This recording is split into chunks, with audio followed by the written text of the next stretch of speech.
It's a great day to be a Coyote. Welcome to Back to Pack Podcast, where we are going to be bringing you all of your favorite games, memories, and of course, discussion with our fellow Coyotes.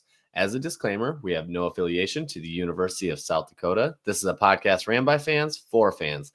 The ideas and comments do not represent the university. Our opinions are our own. Be sure to find us on Twitter at BackToPackSD. With that being said, let's jump in.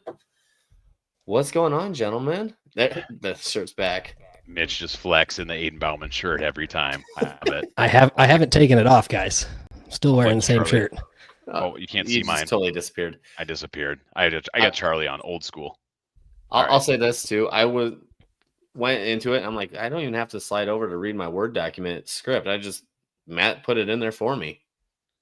He said, "Let's get the show on the road." Love it, Matt. Yeah, apparently.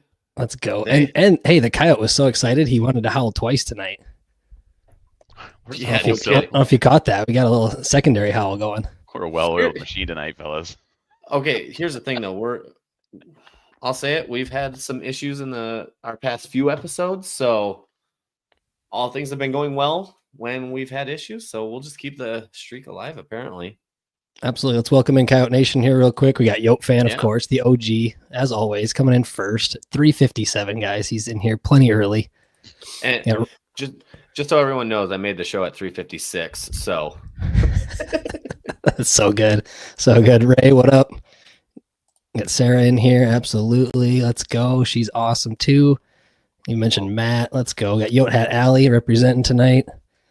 Love this. Big game, guys. Big game this week, and we have a big guest, so let's get right to it. Absolutely. Yeah, go ahead and pull them on. All right. We got the fan art too, by the way. Had some good fan art submitted by folks this week, so I had to put that in here too. But yeah, let's bring them on. All right, perfect. Well, let's welcome in Zach. How you doing, Zach? Good, guys. Good. I appreciate the invite, man. I'm a big fan of what y'all do. I don't know which one of y'all runs the account, man. I know we've talked a little bit in the DMs before in comments, so I appreciate y'all inviting me. Yeah, I mean, we do have to keep Mitch in line. For the most part, he is running the Twitter, so spoiler alert to anybody out there questioning who it is behind it. It's mostly 99% Mitch. Is that accurate, Mitch? When you're a stay-at-home dad, you have a little extra time on your hands, so it's definitely me. But yes, we got the GOAT tonight, fellas. The GOAT of the FCS media space. We got Zach McKinnell. For those that do not follow this guy and all of the shows that he's on, I've got him up on the screen for you. Give him a follow, literally everywhere. He's got like 3 or 4 shows a week. You've got FCS Football Central on SI. That's si.com/college/FCS. Check out the website. Ton of stuff there too, man. So go ahead, plug your stuff, man. Let us know because you are a busy dude, especially this time of year. Nah, man, I really appreciate y'all. The main thing I do, obviously, is FCS Football Central, and that's also in coordination with the Bluebloods with Timothy Rosario, and Gerald's one of our NFL guys for the site. And then, obviously, co-hosting with Sam Herder and Craig Haley on their various shows, FCS Football Talk with Sam and the FCS Edge with Craig this year. It's my first year doing it. Appreciate him inviting me. And listen, guys, y'all know this. I don't know if y'all are all like this, but for me, I don't like to stay – I like to be busy because I get bored if I'm not. So the more things I can do, the better. And today you got to diversify what you're doing, man. So appreciate everyone who has brought me on their platform and allowed me to work with them in this space. Absolutely. That's awesome. We got fans in here. We got Jake's wife, Kate, in here. She recognizes you. Just watched a video today. How about Ray? Got Ray in here. I know this guy. Yeah. So Coyote Nation, man, we definitely tune into your stuff. I'm saying this before this year, or really before last year, we really didn't have a ton of South Dakota interaction.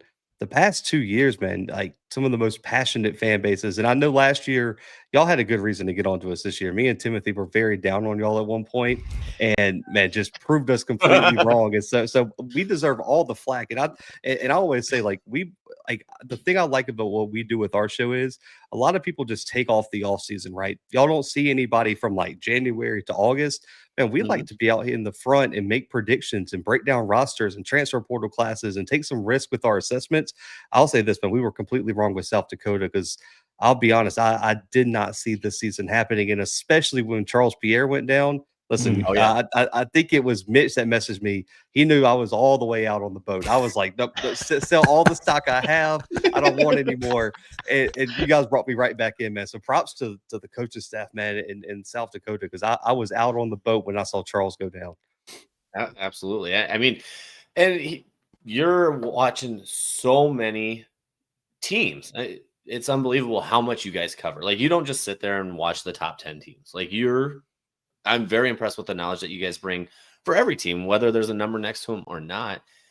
But it's also hard to fully know what a roster looks like when you're covering so many. Obviously, we were all pretty confident in what LJ could bring to the table, but I'll say he's exceeded our expectations as a starter himself. Yeah, I mean, guys, I think if he would have had 800-900 yards, I think all four of us would say, man, hell of a season. Great job replacing Charles. But for him to be like the leading rusher in FCS almost is unbelievable. And then just imagine, like, what if he got to play some of those early games too? Like before, like what if he got more carries in those before Charles got hurt? You just got to think. And then I don't know what his future holds, but if he stays at South Dakota, I think you kind of start looking at him as one of the early favorites potentially to make a run for like a Walter Payton Award as a running back. Because you look at Joshua Dye, Rodney Nelson, both of those guys have already hit the portal. So there's kind of like a spot there for another FCS running back to emerge as one of the top going into next season. Absolutely. And I mean, we're definitely going to raise the question of what does the backfield look like next season with Charles coming back. But we all saw with two talented running backs in Tice and Charles, they both hit 1,200 and 1,500 yards in their own output. So I think there's still an opportunity for one of the two to shine in that spot, like you're saying. Yeah, and don't forget Carson Fletcher. I mean, he looked really good. What dog. was it, the Southern Illinois game, I think it was? Is Absolutely. that he kind of had his breakout performance? He looked great for a young guy. Okay, maybe you do know the roster better. Deeper than we thought. This guy, guys, I'm telling you, this guy right here, Zach, I don't know how he keeps all these teams straight, but he can rattle off names down the freaking 2 deep on the depth charts. It's unbelievable. Unbelievable. That's why he's the go to the FCS, by the way. Absolutely. Agreed. All right. So again, just to plug your shows real quick, obviously you've got the FCS Football Central. That's the website, but you've got the Bluebloods, right, with Timothy Rosario. And then you mentioned it, the FCS Football Talk. That's with Sam Herder, Hero Sports. And then the other one there, FCS Edge with Craig Haley, which I'm going to let you know, we're not big fans of Craig, only because he picks against the Yotes a lot. But, but listen, y'all, that was the nicest, that y'all are way nicer saying that than I've gotten in the DL since I've started doing this show. So I walk a fine line, man. I love everyone in the space, so I don't discriminate, but there's some people that bring it on themselves. He's been around a long time, so he's very knowledgeable too. But yes, we definitely wish he'd pick the Yotes a little more often. But no, we appreciate you, and like I said, guys, go follow him on all the socials. Check it out because he puts out good stuff multiple times a week. But Zach, we build you up so we can tear you down. And you mentioned this. It's a little good cop, bad cop right here. We're switching to bad cop. So you mentioned it already.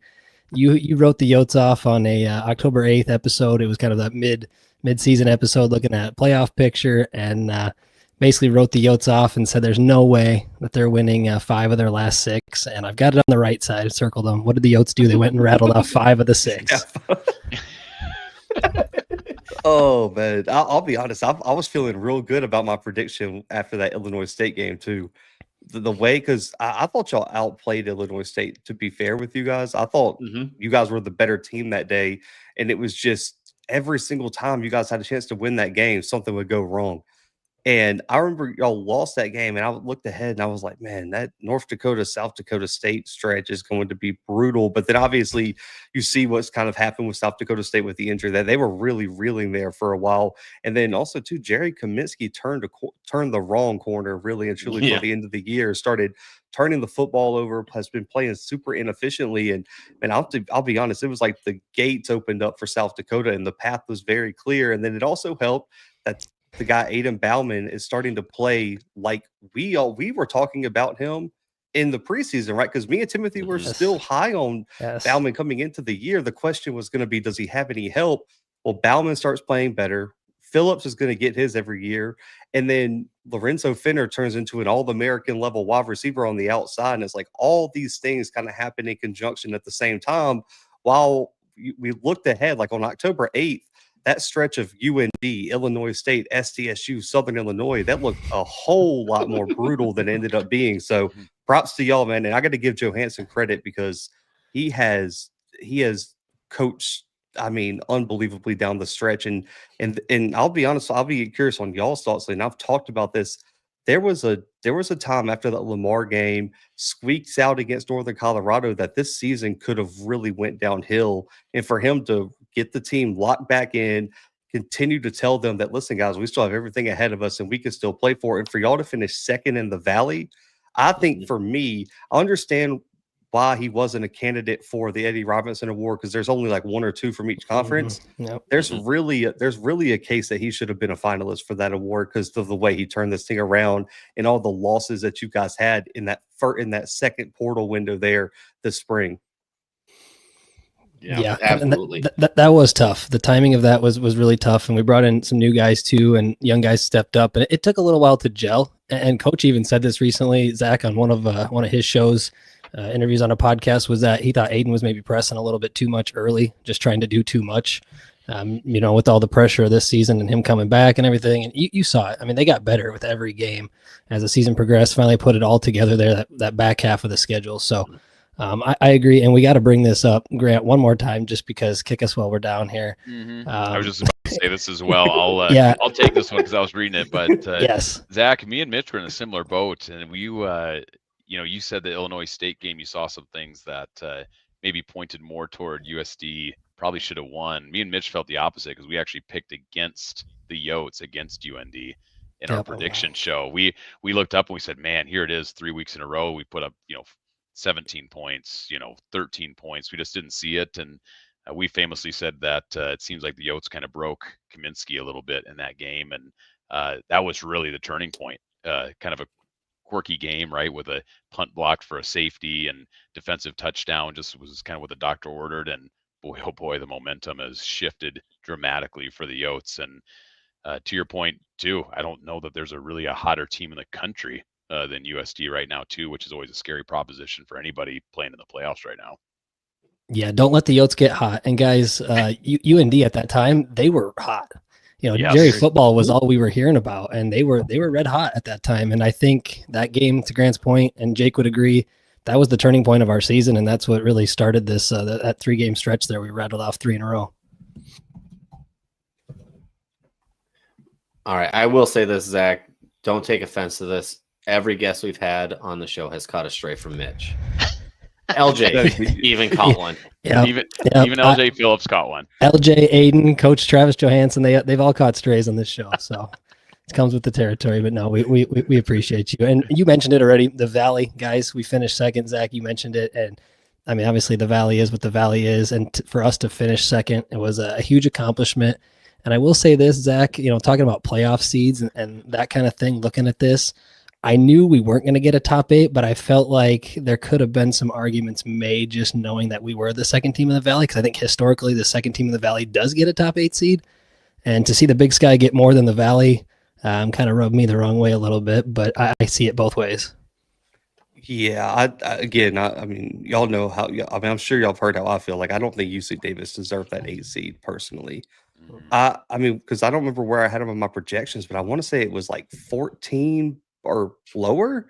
I don't think their resume was that spectacular. Now, I mean, I know they weren't supposed to consider it. Do they consider that UC Davis Mercer game more like a tie because Mercer was going down to score in that week 0 game that was called a non-contest? Maybe that helped them a little bit, but I think that actually hurts UC Davis because they were in a tight game with Mercer without Braden Atkinson playing. That should be a negative in my opinion. But you can also make the argument that was Caden Pennick's first ever start. He was playing a really good defense. And so I can see both sides, but I still I know they lost last week to UND, but I just don't understand how UC Davis got a top 8 seed over Tennessee Tech, if we're really being honest here. Right. And I don't think that the no contest or whatever that game was ruled that didn't really hurt them. It didn't seem like that impacted the where they ended up ultimately in the playoff seed. And what was their key win, guys? I mean, let's compare good. Like if we're comparing good wins, I mean, Abilene Christian probably has 4 better wins than UC Davis. Yep. You guys have at least 2. South Dakota State has multiple. Yep. North Dakota has multiple. I mean, I don't. Does UC Davis have really a better win than Tennessee Tech? Like significantly? Maybe you could say Northern Arizona is probably better than any team Tennessee Tech beat, but I don't think Northern Arizona was that good of a team. And I'm kind of glad they lost the last week because I'd have been really upset if they would have gotten the playoffs, and they would have if they would have won that final week of the season. But it was weird because it did feel like the Big Sky kind of got that Big Sky bump, right? Like UC Davis got bumped up because of Montana State being so good. I don't see why, but I wouldn't have been mad if Abilene Christian would have got the 8 seed. Tennessee Tech and even South Dakota. I think the one game that I still think that Lamar loss probably hurt you guys. The fact that Lamar lost the last week of the season. Yep. If Lamar finishes with 9 wins, that probably helps South Dakota's resume enough to maybe even boost them up 1 or 2 seeds from where they ended up being right now. I'll say, if you're looking at the losses, just at least for the Yotes, I think I'd still rather have the Illinois State game back over Lamar. Agreed. Yep, I agree with that. Let's go to a fan question here real quick while we're talking about different teams. Zach, tell us about the 2 times the Ivy teams getting in the playoffs. This is a question from Matt. Yeah, I think everyone kind of knew Harvard was almost a lock at 9 wins.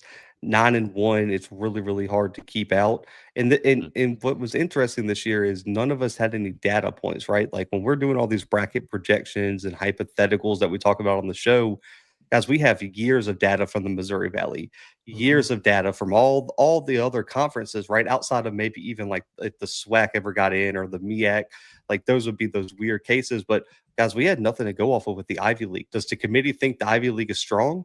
I don't know. Oh, you guys could have. We're just kind of guessing. Right.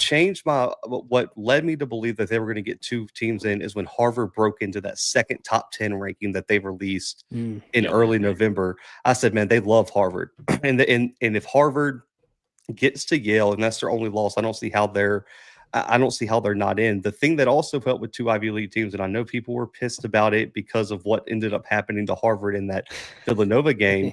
Well, guys, you look at the bubble the last week of the season.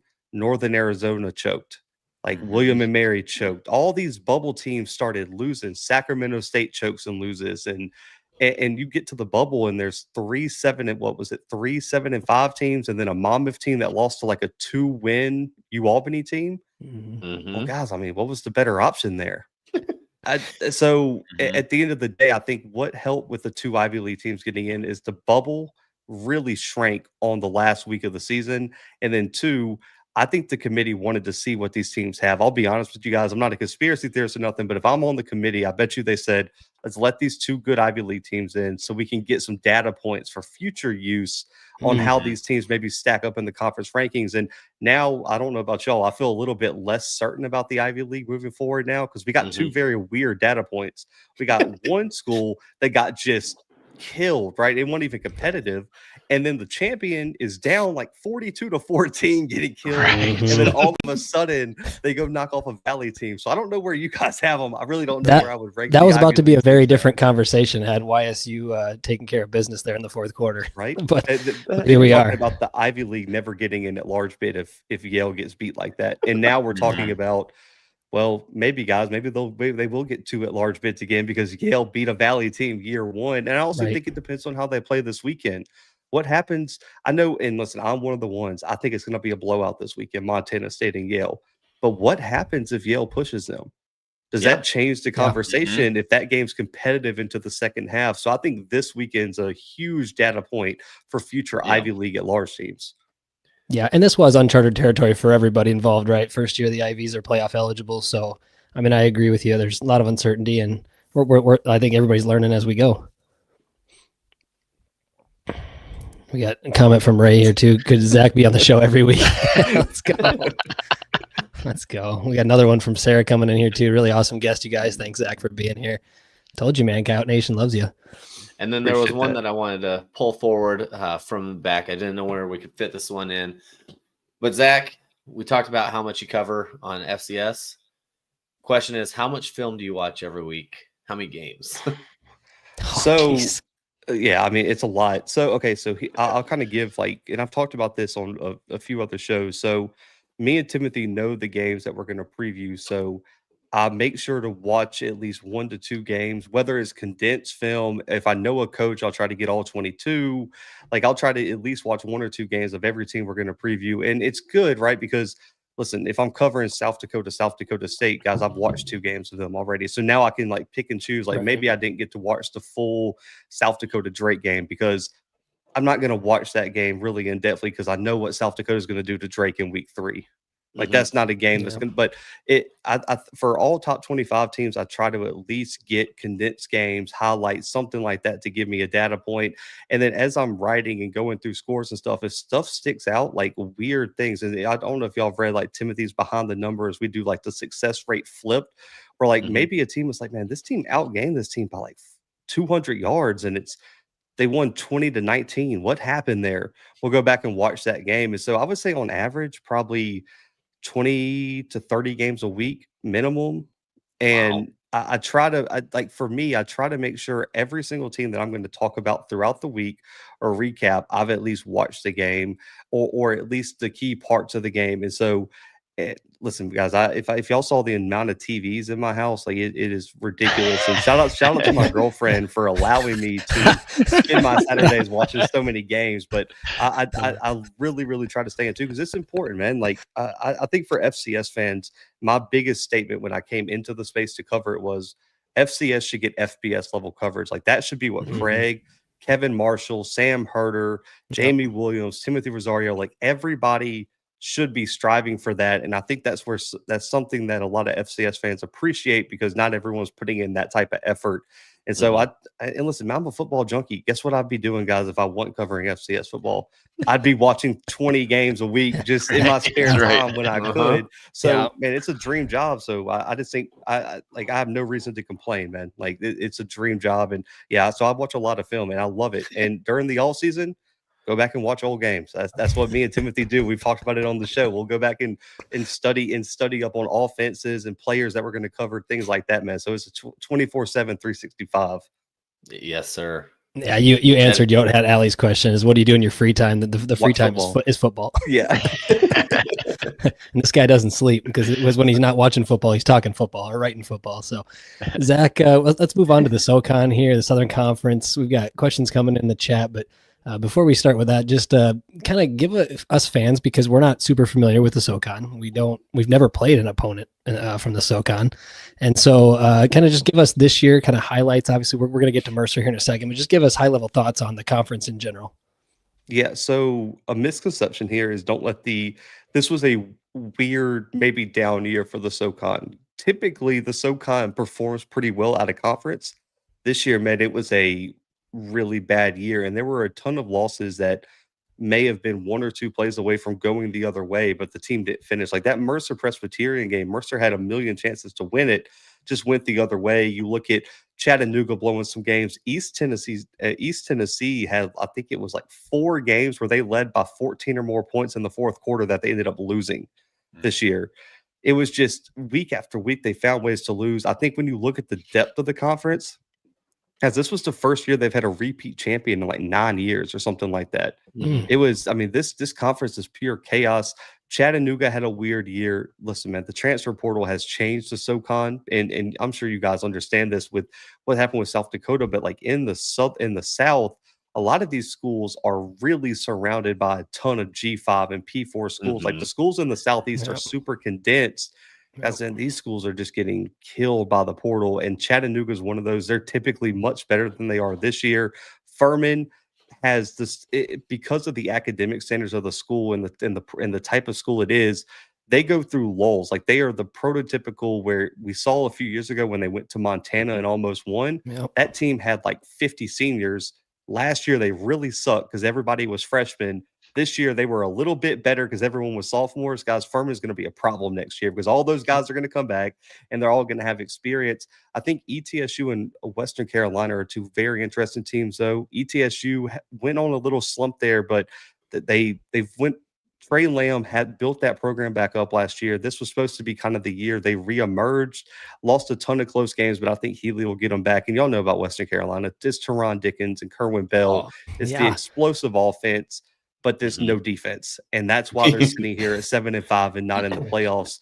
But you wonder, they lose to Gardner Webb. They lose to, I think, Elon early in the year. If Teron plays, that team's probably 9-3 instead, and they're probably in the playoffs. But I think overall, this is one of the most fun conferences I wish other FCS fans outside of the South would pay attention to, because I know our guy Kevin Marshall gets a lot of flack for his takes on the SoCon, but he's not lying, where any given week anyone can be beat. And that's what I try to push, like when I talk on other shows and stuff, is that it's kind of got that Valley feel where we saw Indiana State catch somebody. We can see someone from the back end of the Valley catch maybe one of the middle tier teams. Like that's kind of how the SoCon is every week, except it would be like if Northern Iowa could catch North Dakota State on any given weekend. That's how chaotic this conference is that VMI could go beat Mercer tomorrow in the SoCon some years. And that's how insane the SoCon can really get. That's crazy. All right, so this is a fan question from Joel here. How is the overall strength of the Southern Conference compared to the Valley? And I would, Zach, take it one step further and just say, give a comp for Mercer. If you compare that to a Valley team, like where do you think, or who would be a comparable team in our league? Ooh. So if I took Mercer and put them in the Valley, God, that's a really good question this year. You can think about that one for a second, and then also just the overall strength of the conference compared to the Valley. Like, how close are they?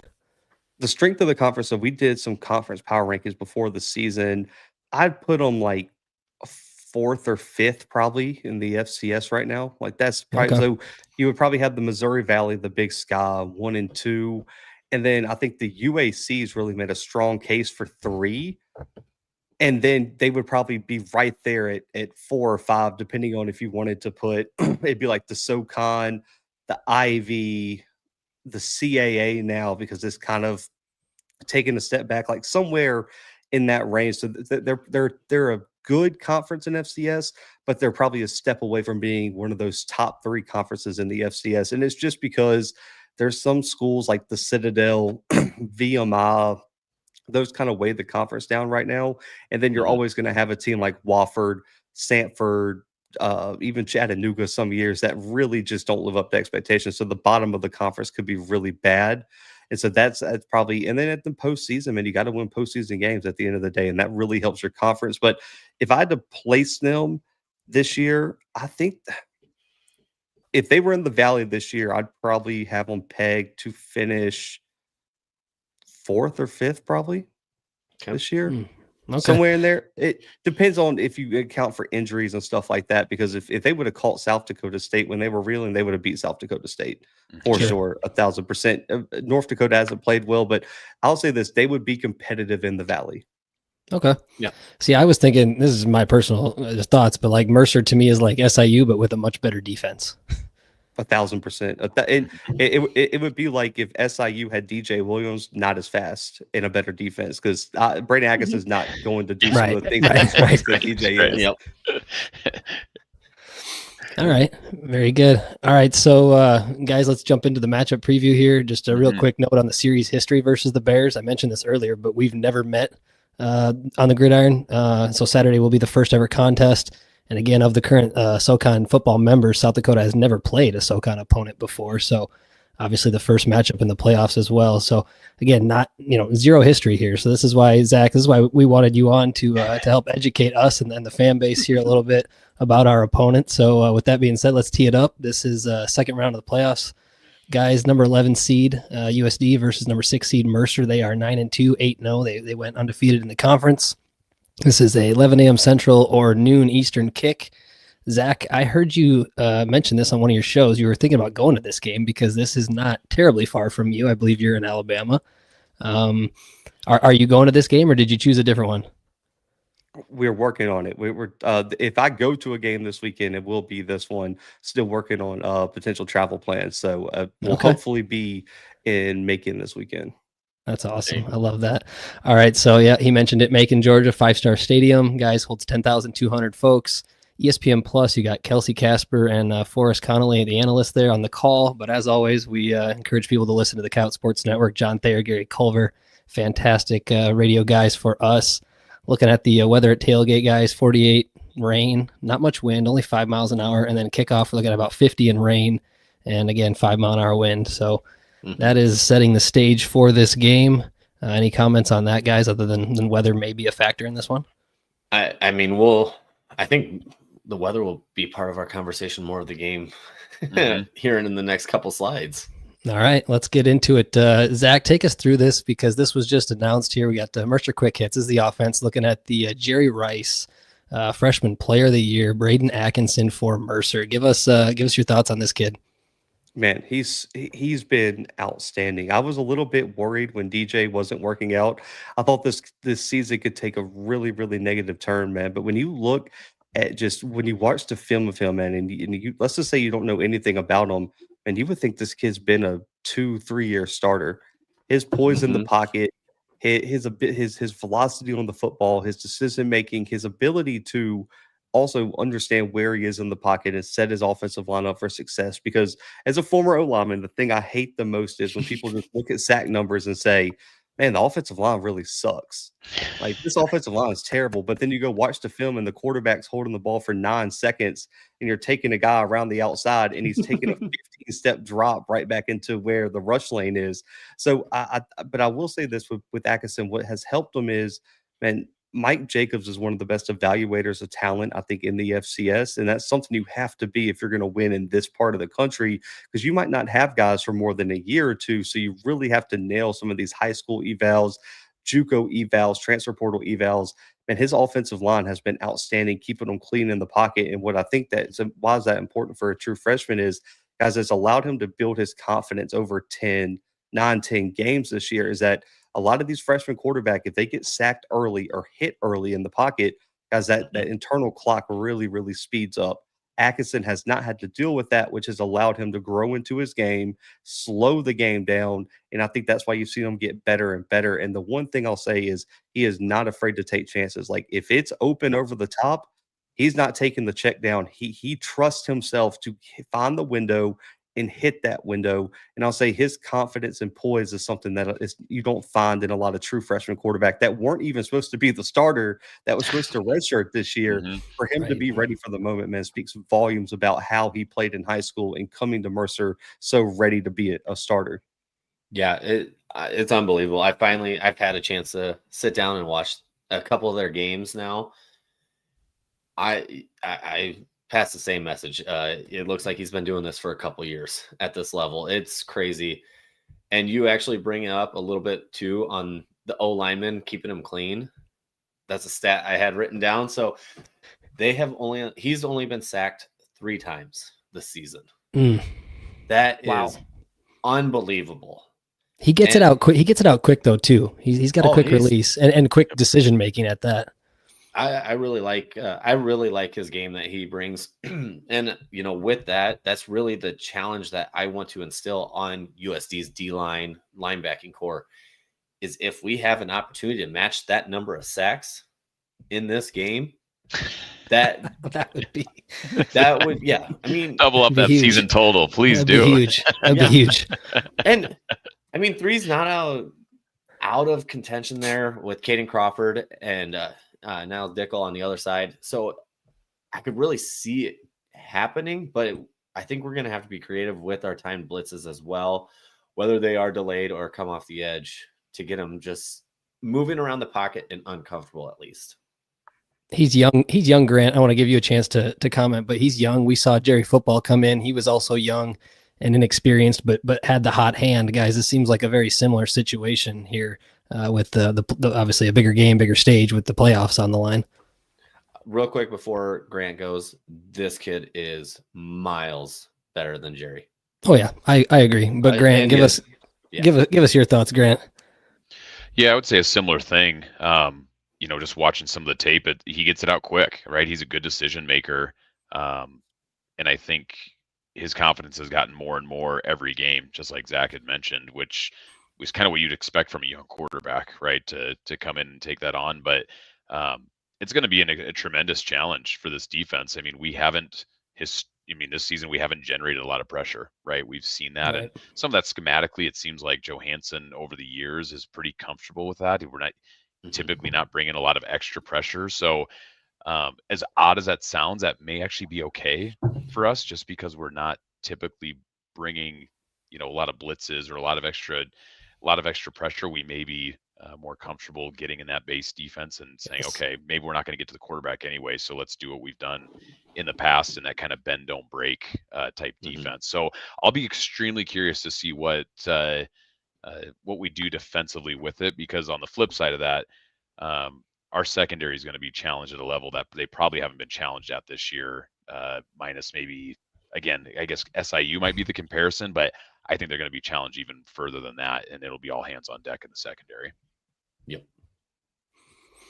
For sure. All right, let's flip the page here, guys. Let's go defense real quick. This guy, we can't have a show without talking about this guy as well.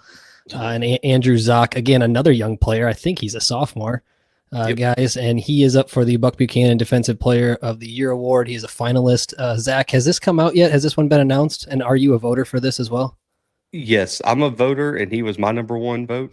I think he should win it. I think he's unquestioned the best player in the country right now, and it's been defensively. Now, they won't announce this until I think it's January 3rd at the award ceremony when they announce the Peyton. But he is one of the 3 finalists for it. I think it's him, Stone King, and James Conway from Fordham. So we'll see. I think he should win it. I thought he. Personally, if we're being honest, I thought he should have been an FCS All-American last year as a true freshman. He was unbelievable off the edge as a true freshman, and the fact that Mercer somehow got him back is insane. And I think the thing that makes him such a good defensive lineman is everyone looks at the tackles for loss and the sacks, and that's all great, right? You want your edges to get after the quarterback, but it's his ability in the run game to be such a factor where he doesn't get washed down. He's able to hold his block. He's able to long arm offensive tackles. He's able to hold his spot, and then just he's not overly aggressive, but he'll make plays in the run game too. And for me, I'll take a guy who might be a little bit of a less of elite pass rusher that I can keep on the field all 4 downs, because I know I can use him in the run game, and especially in a game where you have an LJ Phillips. Guys, if you can't stop the run, it's a long day against South Dakota. And to have a guy like him as one of the anchors of your defense is so big. But I'm telling you guys, he has a bag on him. And that's the biggest thing that South Dakota has to be careful with, is if you get in those 2nd and 3rd and longs, Mike Jacobs is super aggressive. And they'll tell Zero to say, don't worry about the run game. Pin your ears back, and you see 2 in the backfield, go get them. And they'll bring everybody, and they're not afraid to blitz their linebackers either. And I think that's what allows him to be such a dynamic player, is that he has a defensive minded head coach in Mike Jacobs that's like, go eat, and we'll give you opportunities to do that if you do your job on these rundowns and keep them in 2nd and 3rd and longs. Yeah, he's a game wrecker for sure, right, guys? Like, this is the one X factor on their defense that he could really be a problem to where, hey, a strip sack or something like that, or getting some big hits on Aiden. That really, we talked about this, Zach, in our group text, but like, if we have to double him, chip him, whatever we got to do to help neutralize and slow him down, especially on those 3rd and longs, if we get into that situation, it's going to be absolutely critical. Yeah, and I'll say, that's the perks of having a few 6'6", 250 tight ends. Definitely can slow him down on those. But I mean, you bring it up, Zach, and then the linebacking core, they're hungry. And with it, if you can get them moving in the wrong direction, tight ends sit in those zones, and it's basically a run play. Aiden just dumps it off, and we gain 6, 7, 8 yards off those. And that's what we do. It just keeping it methodical. So hopefully, again, it's not something that they're putting R2 on the back, and we can take advantage of some holes that are opened up on the defense. Zach, we're going to switch gears here and kind of get deeper into the matchup preview. I've got pictures on the screen of some of the key players to look at, especially on their offense, because they do light up the scoreboard with that side of the ball. So tell us we talked about Braden Atkinson, the freshman quarterback, who's having a phenomenal season. How about their running back? They got a big running back, like 5'11", 220, 230 in CJ Miller. And I know they got a couple other good running backs too, but he seems like the big bruiser. So do you know anything about him? Yeah. You want to talk about falling forward? That is CJ Miller for you. He is going to find a way to finish the play with positive yardage. And I think Auburn even struggled with him at times where he's not very tall, but he's just built so solid that you come up to tackle him. And if you don't bring everything with you, it's going to be a long day because he's going to break those arm tackles. And I don't really know if he's just one of those guys that you have to worry about where if he finds a crease, he's gone. He's more of the guy where if it's 3rd and 2, you have to worry if there's only one guy in the hole because he's going to find a way to get those 2 yards. The other player that I think is a little bit underrated might be Ty Dowdy. I want to say he's a freshman. I think he wears like number 80. He's kind of, I'm not comparing him to this guy, but he's kind of like their Michael Wortham, where they're going to use him as like a running back. They're going to use him in the return game. They're going to use him as a wide receiver. And they do a lot of different things with him.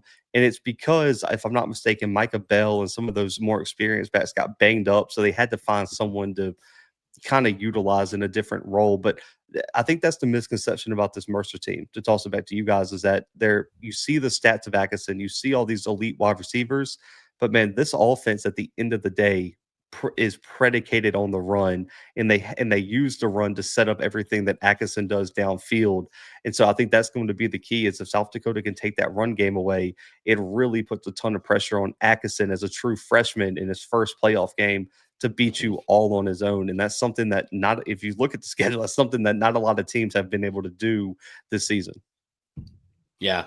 And I mean, that kind of falls into one of our weaknesses too, that at least I've noticed, and maybe it's just me being drove nuts on it, but the inability to finish tackles on the first hit, it drives me nuts for USD. And this is the guy that he is a locomotive. I think the easiest way to describe him at 230. He's a tank.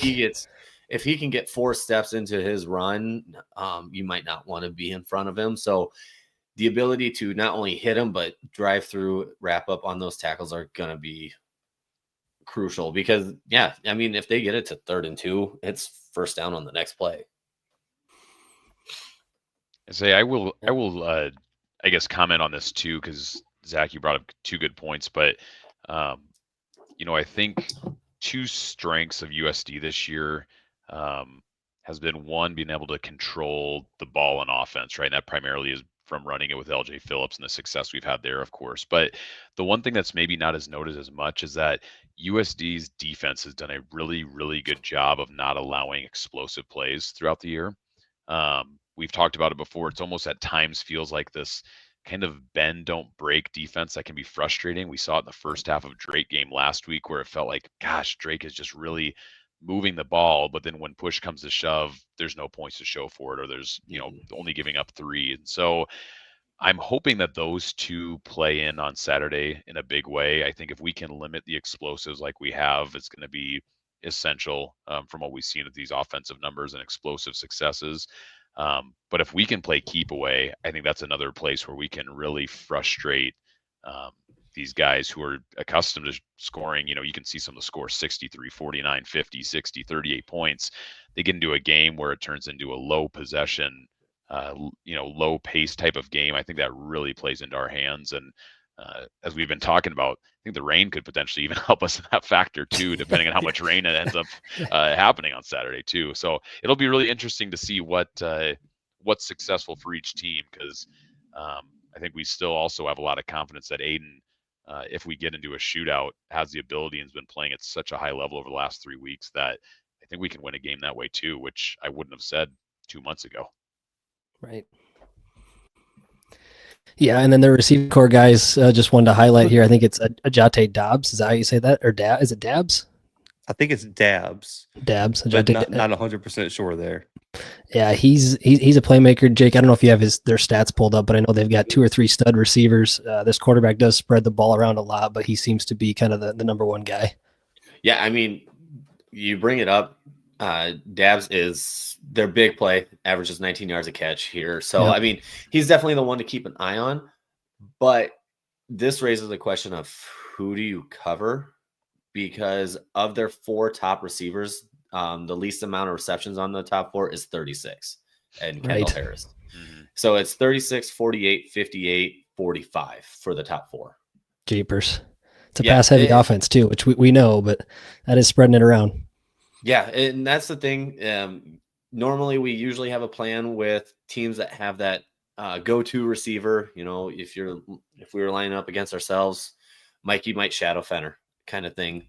Right. This one, it's just going to be maybe wide side of the field for Mikey on this, but it's going to be interesting because now I think it's time to talk about what a half inch of rain does to this kind of offense in Mercer.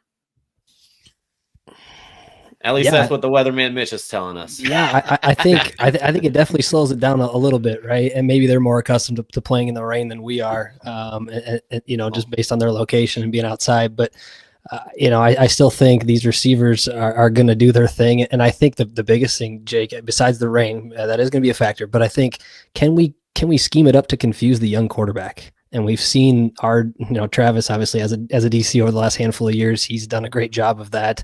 And now Coach Kirch in there too. I'm very curious to see what they do on that side to show this kid some pre-snap, some different pictures, pre-snap, post-snap, and try to confuse him and maybe get an interception or two. Yeah. Well, I mean, he's only thrown 7 and 2 were in his first game as a starter.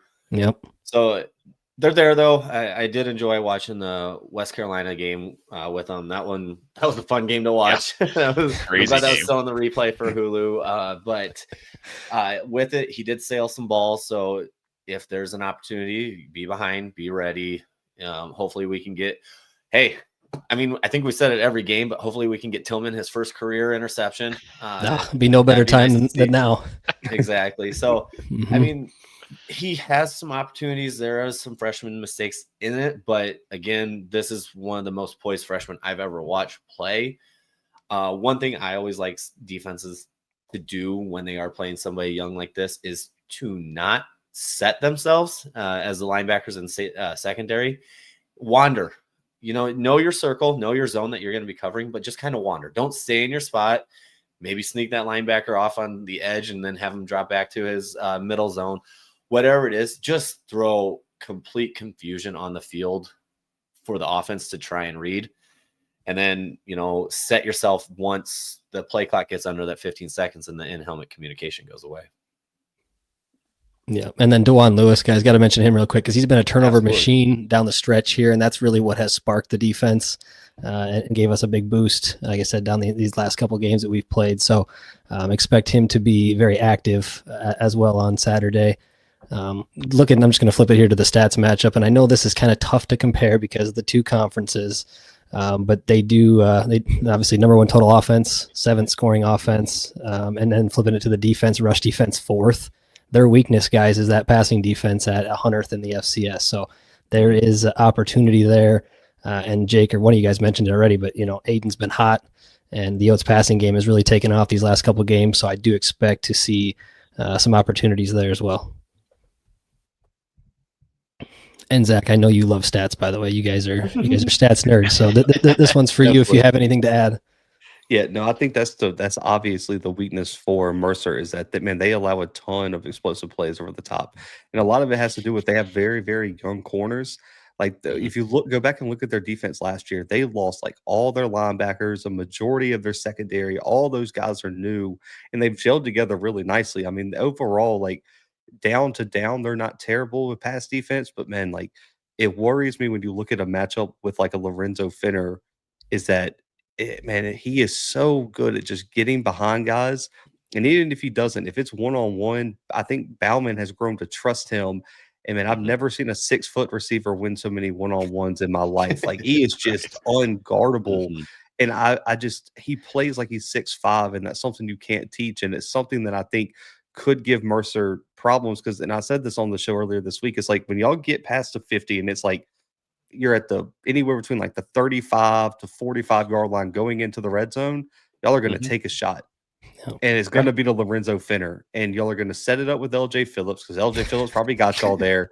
And you're going to throw it up in one-on-one coverage and he's going to maul somebody. Yeah. And Mercer's got to be ready for that because I do think if you allow South Dakota to hit explosive plays, LJ Phillips is guaranteed 80 to 100 yards in every game, I think. I just think that's how good of a running back he is. You can't let them have explosive plays on top of that because USD is going to win this game if that happens. Yeah, and I'll tell you, Zach. I don't know if you clocked in on our last episode, but I actually did have a chance to talk with LJ after the Drake game too. And even after running for 132 yards, he was overly frustrated with himself because he did not believe in him that he played well.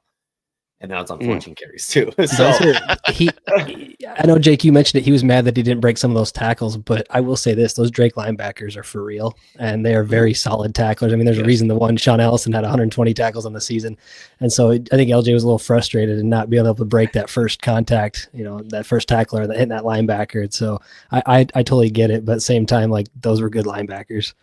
Yeah, and it kind of goes into it too because I'm interested to watch Zach. I mean, obviously I'm so excited to watch this kid play. I obviously wish I got to see more of it and not against my own team. This guy is an animal, but I'm really interested to see how he lines up, if he stays on an individual side or if he will move around the line because we have young tackles on both sides.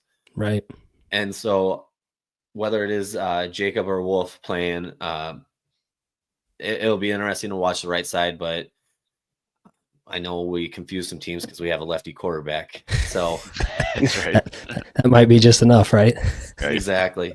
But no, I'm curious to watch how the O-line stacks up against these guys because Mercer's got some dogs on the D-line. Yeah, and I wholeheartedly agree. I think the war of the trenches is what to watch. And I think who owns the line of scrimmage wins this game. Guys, looking at lines is for entertainment purposes only. Real quick, the Sagarin, you got Yotes at the 118th ranked team, Bears 101.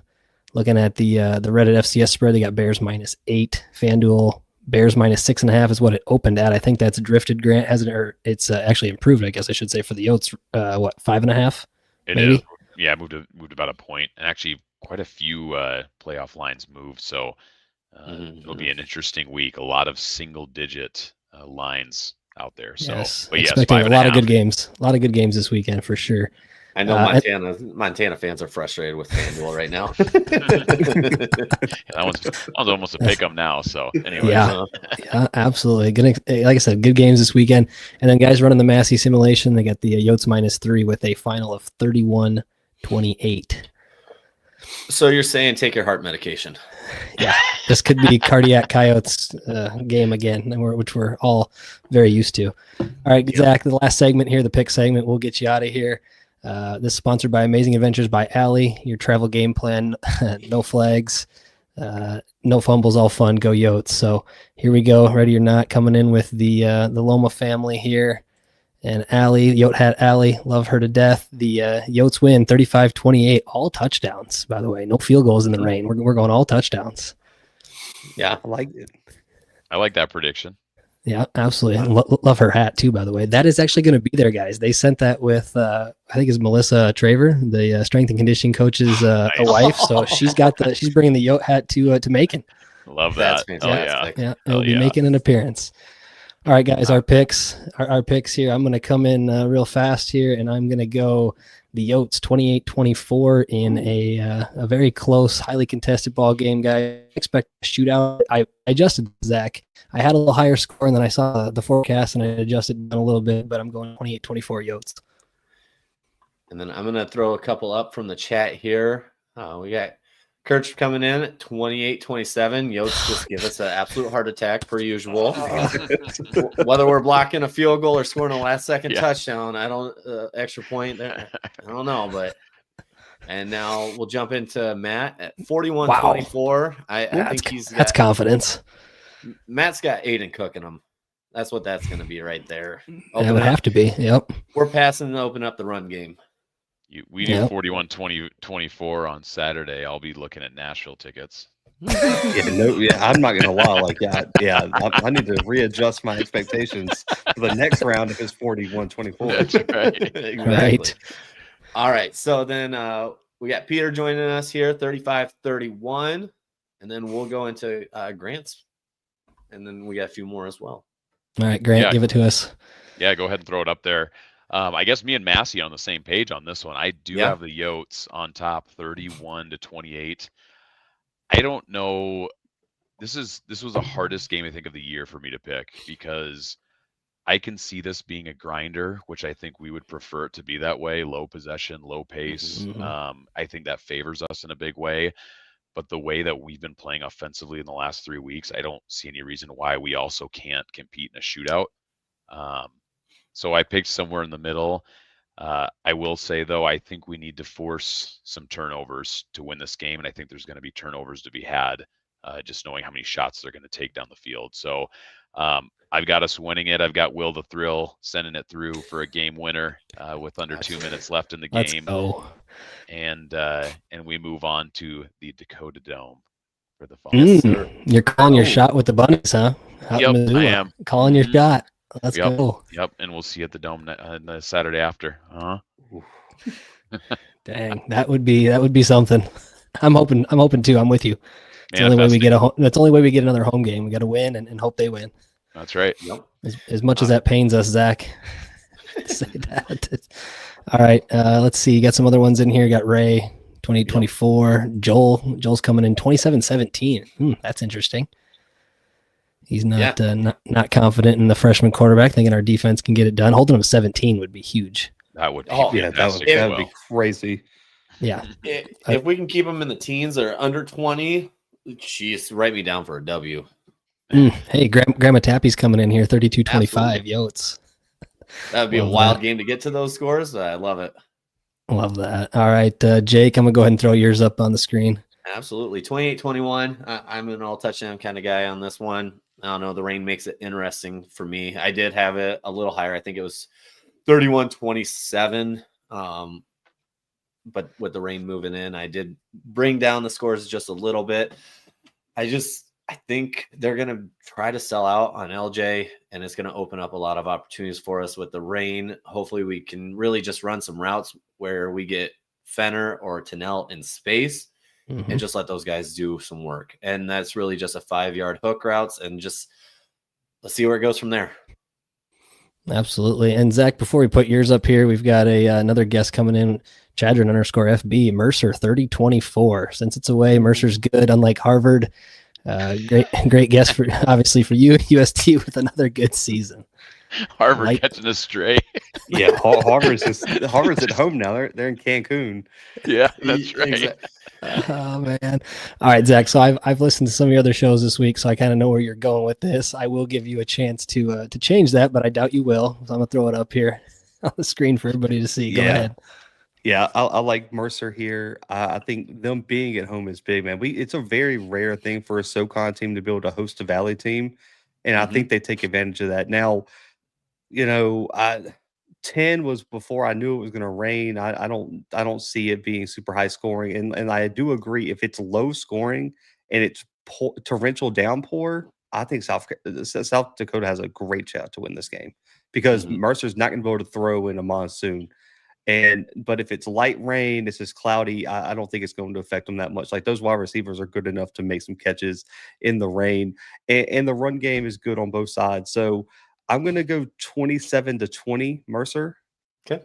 And again, like I say, if I'm wrong, I will eat the crow. I ate it, man. North Dakota fans were upset last weekend, man. They were pissed last weekend that we picked Tennessee Tech over them, but I'll take it, man. The only thing we could do was look at the film and make our predictions. But I'll say this: if South Dakota gets past this game, I don't know what I'd pick, but if I kind of like the matchup better against Montana and South Dakota State than I do against the Mercer team.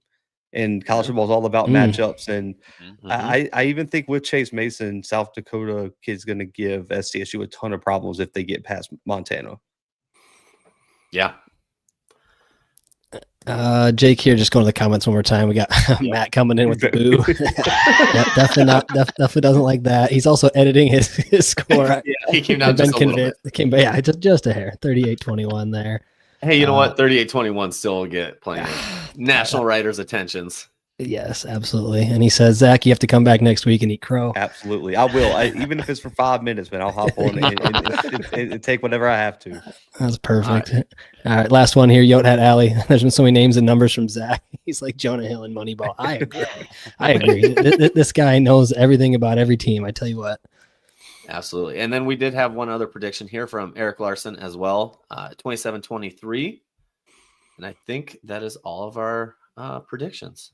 Nice. And we got it done right at the hour mark, Zach. We're getting you out of here. Absolutely. All right, boys. Well, appreciate Zach. Appreciate you jumping on with us. This has been fantastic. Hopefully it works out that you get to the game. I'm hoping so. I need to see South Dakota play in person, man. It's a long trip from Mobile, Alabama up there to South Dakota. Like, yeah. But I will say, if you guys host next week, that might be a game I explore flying up to like that, because I haven't been to the Dome yet. I got a long list of environments I want to check off. 'Cause I've been to Mercer before, so this would be I think second or third trip over there because it's an easy drive. But I've been to Brookings. I feel like I have to make a trip to Vermilion soon for a game. And if you guys host the Jacks next week, that would be definitely a game to do it. Well, I tell you what, it was -4 this morning with a -18 wind chill, but we have a dome, so no worries on the cold. I was complaining today about how cold it was here, guys. It was 40 here today, and I was like, man, it's freezing outside. Yeah, we were sub-zero there for most of the morning, so. It's always 72 and sunny in the Dakota Dome. That's right. There you go. Guys, I appreciate it again, man. I love what y'all do, and man, I wish we had more shows like this in the space, man, because all the fan bases, I think, get more invested, man, when you guys got gentlemen like yourselves, man, that cover the team so well and have the passion that we need to keep that FCS space going, man. So again, I really, really appreciate y'all. Man, thank you so much. We appreciate all your hard work and shows that you do, man. We tune in every week, so we appreciate you. Absolutely, man. I'll be looking forward to eating crow on Saturday afternoon, man. Y'all have a good one. We'll ship the USD shirt for you. I will wear it. I will wear it on. Let's see. I'm trying to think what shows I'm on. I have camera. I will wear it on Craig's show next week if South Dakota wins, for sure. There we go. I love it. Later, guys. I love it. Thanks again, Zach. Exactly. Later. All right, Coyote fans, hang with us for a few more minutes. We just have a couple announcements to get through here real quick. We won't even dive into the uniform besides red, white, red. No, red, white, red. That's what we're rocking on Saturday. It's going to look good on TV or in person. So absolutely. Okay. But where's the Yote script? Been missing that. I'm just saying. Yeah, you said we're not getting into it, so that was just my thoughts. I hear you. We're moving on. Playoff mustaches, guys. Obviously, we're rocking them. Hope that more Yote fans are rocking them too with us, especially on Saturday. They're getting powerful. Be careful. Let's see if I can find the comment here. There was one comment in there. If not, we can move on. You know what? Just go on. You keep looking. We'll continue. All right, watch party, guys, real quick for Coyote Nation. If you're hanging around. Oh, there Found it. Yeah, there we go. I love that. Way, Matt. I love that. Thank you, Matt. All right. Watch party, guys. Sioux Falls. Yes. If you're in the Sioux Falls area or want to go up to Sioux Falls or down to Sioux Falls, wherever you may be, we have a actual scheduled watch party. And that is at JJ's Wine, Spirits, and Cigars in Sioux Falls. That is 3000 West 57th Street. And he is opening, guys, a little early. I think normally he opens at 11, but he's open at 10:30 because kickoff is at 11. So if you want a place to hang out with fellow Coyotes, we definitely encourage all folks to go there and have some drinks, have some food, and watch the Coyotes' victory. And grab a Bloody Mary. They are to die for. They are the best Bloody Marys. Definitely in Sioux Falls. I think I could go out and say potentially South Dakota. Yeah. And I disappear from this. As I disappear from the screen, hold that thought, Grant. I want to remind folks too, for those that are familiar with JJ's, guys, this is a no kids allowed, right? Since it is a bar setting. Yeah, 21 and over here, so it's not an event you bring the kids to, unfortunately, but awesome place to get some food, some drinks, and he's got several big screen TVs. I think 75-inch, maybe, Jake, or one or two of those for sure, and a couple others. So definitely check that out. And then if you're going to Macon, speaking of Grant, talking about going places and watching things, tailgate, guys. Coyotes are having a tailgate, and this is at the 5-Star Stadium there in Macon, north of the stadium on Black Field. Look for the Coyote flag, kicking things off at 9:30 a.m. Eastern time. With music, light breakfast, snacks, and beverages. So definitely check that out. And a note on parking, looks like $10 for parking if you are going to the game. Yep, exactly. And then I did see a question in here. I think Alex's Lemonade Stand is next, correct? Yep, let's hit that real quick too. We are still in the lead here. Holding on strong, guys. We're about 1,500 ahead. We're at 33,561. We did slow down a little on the challenge of raising $11.98 before kickoff. So make sure you're getting your donations in. I've had a few come in through the Venmo route as well. So if you're uncomfortable with doing it through that, I mean, you can also Venmo through me and we'll get it added in there as well. So we're getting close, but definitely need all Coyote fanhood to help out on this one. And I meant to mention this on my score prediction. That is actually going to be my donation this week to Alex's Lemonade Stand. It's 31.28 is my donation this week. So I like that. I encourage others, anybody else who did score predictions, that's a pretty solid one to do for it as far as getting creative with it. So I'll be there 31.28. I'll be putting that tonight. And Love that. And I threw the link in the chat as well. So if you're following along on YouTube live with us, it's right there for you. All right. Matt asked the question, who's joining me in Macon? Guys, the back-to-pack crew. We are. We're joining the folks in Macon. We will be there on location on Saturday.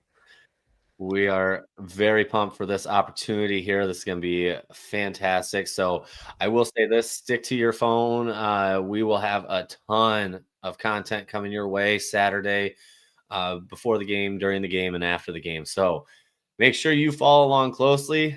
We are so excited for this opportunity. This is going to be so cool to do, traveling all the way down to Georgia. So we'll see you fine folks there. I am so pumped up for this. This is going to be great. I got the ponchos ordered. We're ready to rock and roll. It's going to be a hell of a Saturday, boys. Absolutely. That's right. Bags packed. I'm so excited. I did it today. Let's go. Hell yeah. All right, go ahead and flip us to that last slide. Let's get these fine folks out of here. All right. Appreciate everybody. Couldn't do it without you. Absolutely. And go Yotes. Go Yotes. Go Yotes.